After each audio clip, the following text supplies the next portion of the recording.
ऐका ना, आज मी तुम्हाला बुलबुल पक्षीविषयी एक अतिशय सुंदर आणि रंजक अनुभव सांगणार आहे. एक दिवशी सकाळी मी माझ्या टेरेसवर बागेत झाडांना पाणी घालत होते. त्यावेळेला दोन बुलबुल पक्षी उडत उडत माझ्याजवळ आले आणि माझ्या डोक्याच्या वर ठेवलेली एक कुंडीवर येऊन बसले. सुरुवातीला मला वाटले ते फक्त थोडा वेळ बसण्यासाठी आले असतील, पण कुतूहलाने मी त्यांच्याकडे लक्ष देऊन पाहू लागले. तेव्हा मला दिसलं की ते बाहेरून छोटे छोटे गवताचे तुकडे, काड्या आणि इतर साहित्य आणून त्या कुंडीमध्ये ठेवत होते.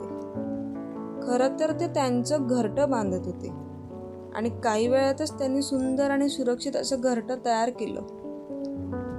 त्यानंतर अंदाजे 4 दिवसांनी जेव्हा मी पुन्हा त्या कुंडीमध्ये पाणी घालण्यासाठी गेले, तेव्हा मला त्या घरट्यात 3 लहान अंडी दिसली.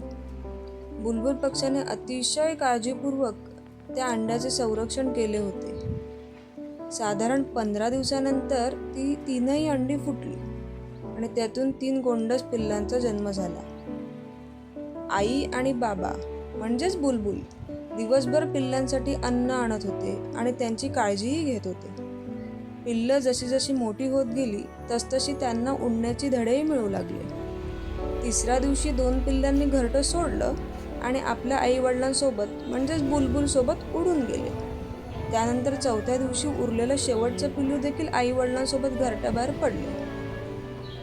अशा प्रकारे बुलबुल पक्ष्याचं घरटं बांधण्यापासून पिल्लांना उडता येईपर्यंतचा संपूर्ण प्रवास साधारणतः 15 ते 20 दिवसांचा असतो. निसर्गातील हा सुंदर प्रवास पाहण्याचा मला मिळालेला अनुभव खरोखरच अविस्मरणीय होता. तर हा होता माझा बुलबुल पक्षासंबंधितचा अनुभव. तुम्हाला कसा वाटला? हे व्हिडिओ आवडला असेल तर लाईक करा, शेअर करा आणि चॅनलला सबस्क्राईब करायला विसरू नका. धन्यवाद.